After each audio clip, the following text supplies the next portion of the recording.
তো আওয়ামী লীগ এখন শূন্য মুড়ির টিন। এই কারণে আওয়ামী লীগের নেতারা ঝনঝন করে কথা বলছে। জনগণ নেই, জনসমর্থন নেই, লুটেরা সরকার, তাদের আর বলারই বাকি আছে, তাদের আর করারই বাকি আছে। এত চেষ্টা করলেন, আওয়ামী লীগের লোকরাই বললেন এই যে একটা দামি নির্বাচন তারা করতে যাচ্ছেন যেখানে জনগণের কোনো সমর্থন নেই, সেইখানে আওয়ামী লীগের লোকেরাই বললেন যারে সব যদি মন্ত্রী এমপির আত্মীয় স্বজন, মন্ত্রী এমপির শ্যালক, তার বউ, তার সন্তান, এরাই যদি উপজেলা নির্বাচনে দাঁড়ায় তাহলে আওয়ামী লীগের অন্য নেতারা কি করবে? এই জন্য আওয়ামী লীগের কেন্দ্র থেকে তাদেরকে নিষেধ করলো, কারো বউ, কারো শালা, কারো সন্তান দাঁড়াবে না। কিন্তু একজনও কথা শোনেনি, সবাই দাঁড়িয়েছে। যা অন্য এমপি মন্ত্রীর আত্মীয় স্বজন যারা দাঁড়িয়েছে, স্ত্রী, পুত্র, কন্যা, শ্যালক, তারা বলছে যে প্রধানমন্ত্রীরই 20 থেকে 25 জন আত্মীয় স্বজন উপজেলা নির্বাচনে দাঁড়িয়েছে, তাহলে আমরা বাদ যাব কেন?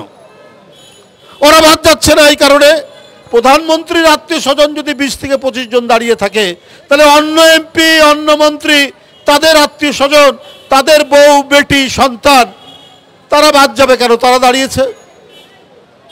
জনগণ তো নির্বাচন করবে না, গণতন্ত্রের পক্ষে তো মানুষ ওটাতে দাঁড়াবে না। তাহলে এখন ওরা নিজেরাই, এমনি আর সাধারণ মানুষ নেই, আওয়ামী লীগের অন্য কোনো নেতারা তারা সুযোগ পাচ্ছে না, পাচ্ছে হচ্ছে আওয়ামী লীগের মন্ত্রী এমপি, যারা সুবিধাবাদী, যারা সুযোগ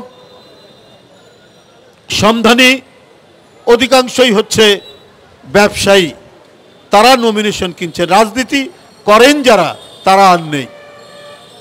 তো দলের সংকট হলে, ক্রাইসিস হলে এরা তো থাকবে না, কিন্তু ওরাই এখন দখল করে আছে। তো ওবায়দুল কাদের সাহেব, আপনার দল যে শূন্য টিনের বাক্স হয়ে গেছে ওইটা আগে ভরুন, আর তারপরে বিএনপির কথা বলুন। বিএনপি দুর্বল হয়েছে না সবল আছে এইটা তো টের পান প্রতি মুহূর্তে, যার কারণে আওয়ামী লীগকে দিয়ে মোকাবেলা করার সাহস নাই বিএনপি। এই জন্য আইন শৃঙ্খলা বাহিনী পুলিশকে সাজিয়েছেন।